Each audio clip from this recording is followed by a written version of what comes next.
आज मैं लेकर आया हूँ पीएच मान। आज का मेरा टॉपिक पीएच मान है। ओके, और मैं आज बताने जा रहा हूँ कि अम्ल में कितना पीएच मान होता है, क्षार में कितना पीएच मान होता है, उदासीन में कितना पीएच मान है। ओके, और मैं सबसे पहले बताना चाहता हूँ कि किसी विलयन में उपस्थित पीएच मान कहते हैं किसको। क्या किसी विलयन में उपस्थित पीएच मान कहते हैं किसको? सबसे पहला क्वेश्चन, पीएच मान है क्या? समझते हैं हम क्या है इसे। तो पीएच मान मैं बताता हूँ कि किसी विलयन का पीएच मान, क्या किसी विलयन का पीएच मान उसमें उपस्थित हाइड्रोजन आयन के सांद्रण, किसी विलयन का पीएच मान उसमें उपस्थित हाइड्रोजन आयन के सांद्रण के लघु कण गणन का ऋणात्मक होता है। क्या किसी विलयन का पीएच मान उसमें उपस्थित हाइड्रोजन आयन के सांद्रण के लघु कण गणन का ऋणात्मक होता है, उसे उस विलयन में उपस्थित पीएच मान कहते हैं। किसी विलयन में उपस्थित पीएच मान उसमें उपस्थित हाइड्रोजन आयन के सांद्रण के लघु कण गणन का ऋणात्मक होता है, उसमें उपस्थित विलयन को पीएच मान कहते हैं। ओके, फिर से बता देता हूँ, पूरा क्लियर हो जाएगा। किसी विलयन का पीएच मान, क्या किसी विलयन का पीएच मान उसमें उपस्थित हाइड्रोजन आयन के सांद्रण के लघु कण गणन का ऋणात्मक होता है, उस पदार्थ में उपस्थित विलयन का पीएच मान उसे कहा जाता है। ओके, अब मैं बताना चाहता हूँ अम्ल में कितना होता है, क्षारीय में कितना होता है, उदासीन में पीएच मान होता है कितना है। तो मैं सबसे पहले अम्ल को क्लियर करता हूँ। अम्ल का पीएच मान 7 से कम होता है। ओके, क्या अम्ल का पीएच मान 7 से कम होता है। क्षारीय का पीएच मान 7 से अधिक होता है। उदासीन का पीएच मान 7 से 7 होता है। अब कोई भी चीज़ याद रखिएगा चाहे नहीं रखिएगा। सबसे पहले अम्ल में कितना पीएच मान होता है, क्षारीय में कितना पीएच मान होता है, उदासीन में कितना पीएच मान। तो अम्ल में पीएच मान 7 से कम होता है, क्षारीय में 7 से अधिक होता है, उदासीन में 7 से कम होता है। ओके, हमें बताना चाहते हैं किस पदार्थ में कितना पीएच मान होता है। तो नींबू का रस में पीएच मान होता है 2.5। नींबू का रस में पीएच मान 2.5। सिरका में पीएच मान 3.5। टमाटर का पीएच मान 4.5। और अम्ल वर्षा का पीएच मान 5.6। अम्ल वर्षा का पीएच मान 5.6। पेशाब का पीएच मान 6.0। दूध का पीएच मान 6.5 और शुद्ध दूध का पीएच मान 7.0।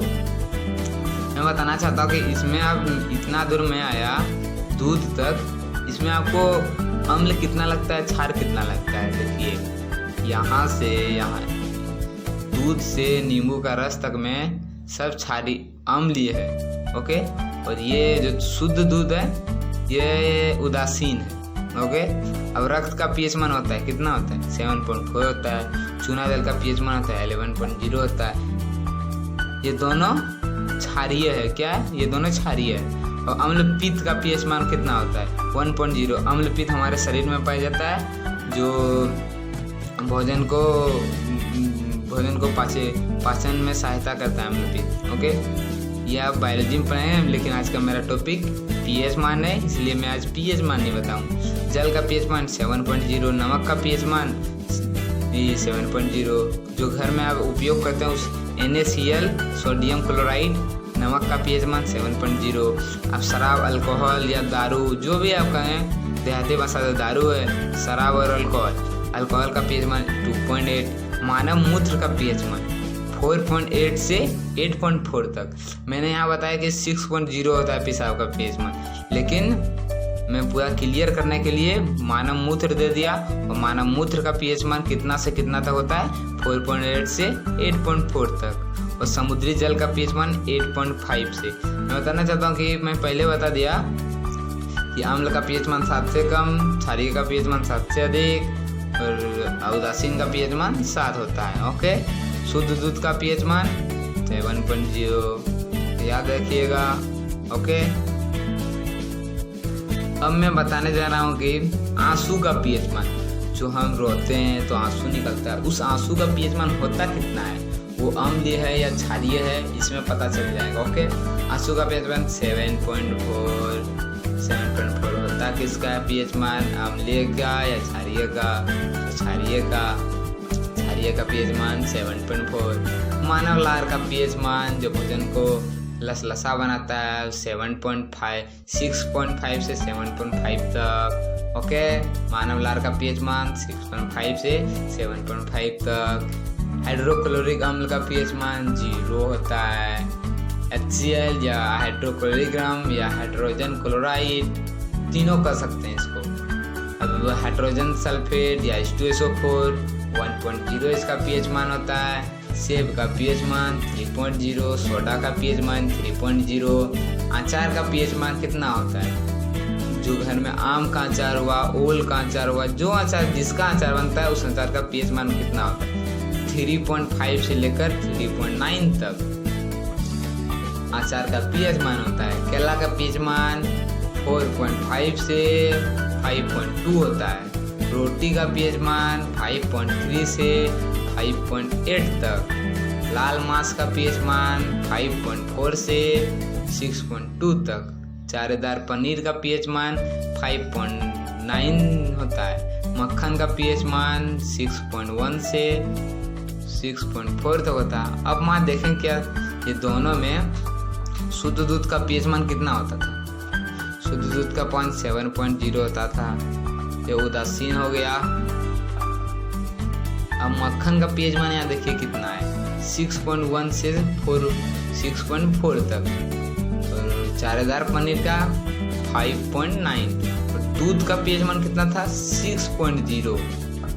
ओके, अब देख लिए क्लियर हो गया। अब मछली का पीएच मान 6.6 से 6.8 तक।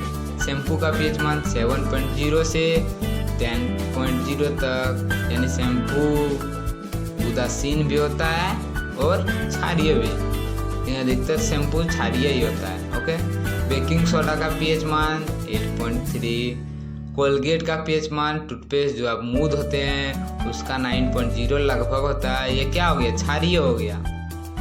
मैग्नीशिया दूध का पीएच मान 10.5। अमोनिया का पीएच मान 11.0। हेयर स्टॉकिंग केमिकल का पीएच मान 11.5 से 40 तक। और लाइम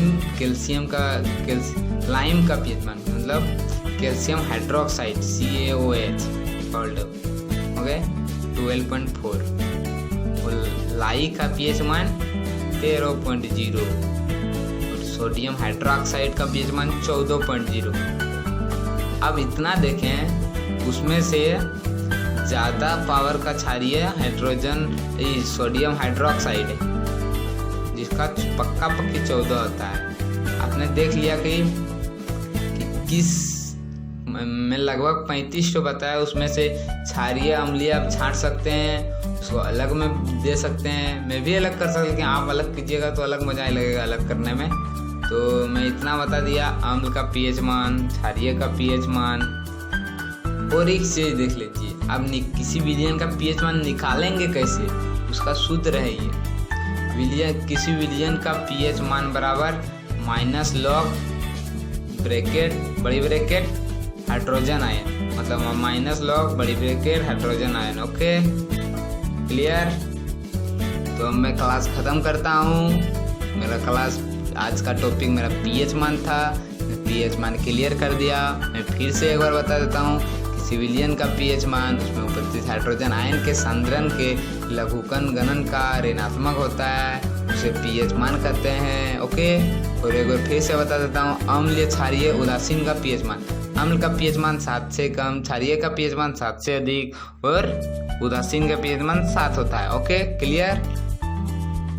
तो ठीक है, आज का क्लास इतना ही। बाद में फिर दूसरा टॉपिक लेके मैं आऊँगा। ओके।